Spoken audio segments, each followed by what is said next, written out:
pelajar-pelajar sekalian, kita tak dapat nak buat kelas kita secara live sebab kita perlukan internet yang laju lah untuk yang live, dan saya tak rasa semua ada akses bagi internet yang laju, termasuk saya. Jadi bagi memudahkan pembelajaran, kita akan buat kelas secara recording dan saya akan sentiasa ada di sini jika ada sebarang perbincangan ataupun soalan berkenaan dengan topik yang akan kita bincangkan. Okey, baik, kita terus mula.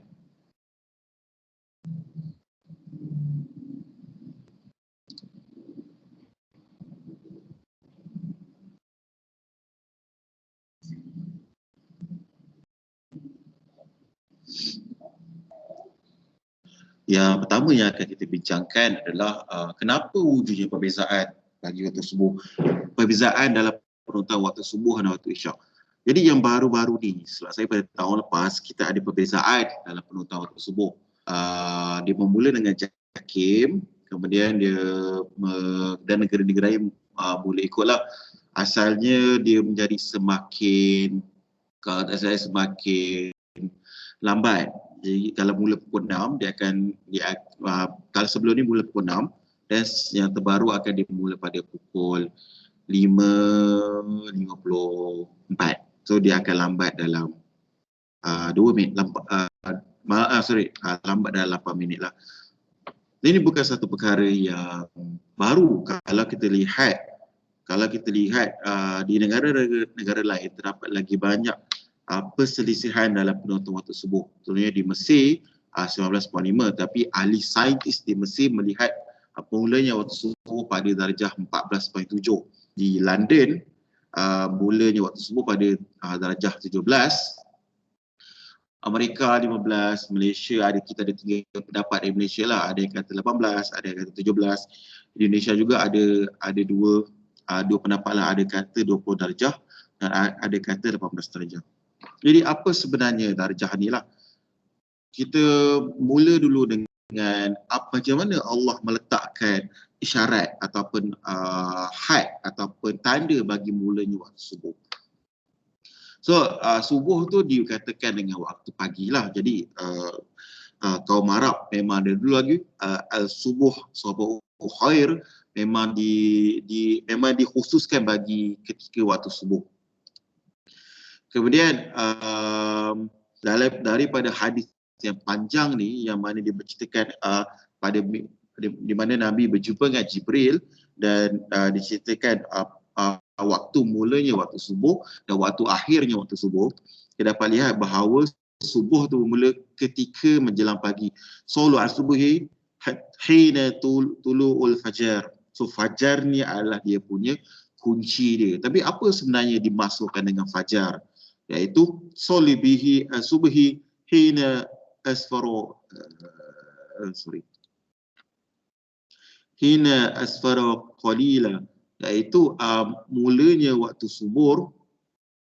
Saya rasa tak dapat nak baca slide dengan jelas. Sekejap. Solibihi subhi hina asfaro qalila, ialah mulanya waktu subuh apabila gelap tu semakin berkurang, qalila, kegelapan tu semakin berkurang. Jadi waktu subuh tu bermula ketika menjelang fajar, ketika mula fajar. Dan apa dimaksudkan dengan fajar itu apabila langit malam semakin terang. Jadi dia semakin terang. Semua juga dengan waktu isyak lah. Itu juga benda yang sama juga. Bila fajar sudah tiada, maknanya daripada maghrib, daripada cahaya matahari ketika maghrib tu semakin cahaya matahari ketika maghrib, keterangan langit tu ketika maghrib tu sudah betul-betul tiada, ataupun ketika malam sudah memula, itulah mulanya waktu isyak. Jadi dia dia menggunakan fenomena yang samalah.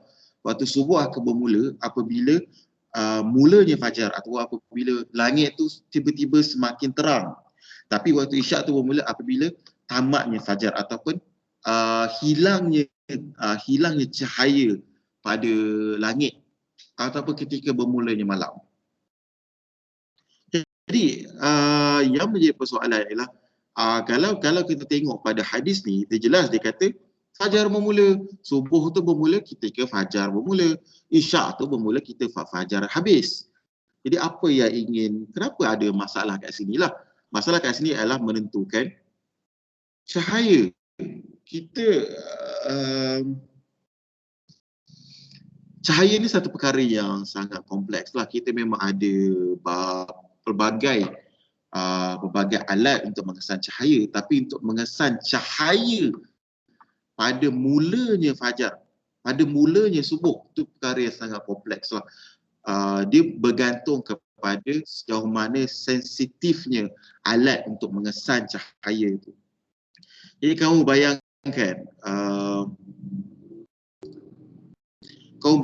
daripada mulanya subuh tu, daripada betul-betul gelap kepada tiba-tiba ada cahaya.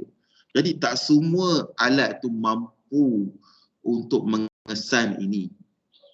Dan juga pada masa yang sama ialah terdapat juga mereka yang menggunakan alat yang berbeza yang menyebabkan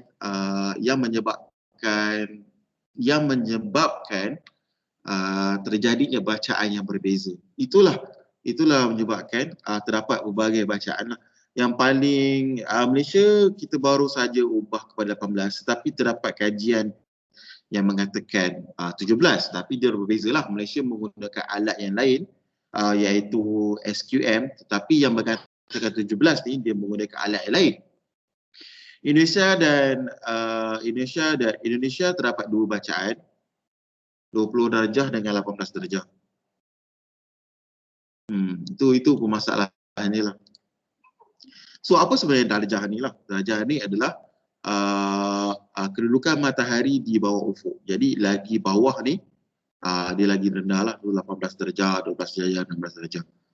Okey? Saya harap dia jelas.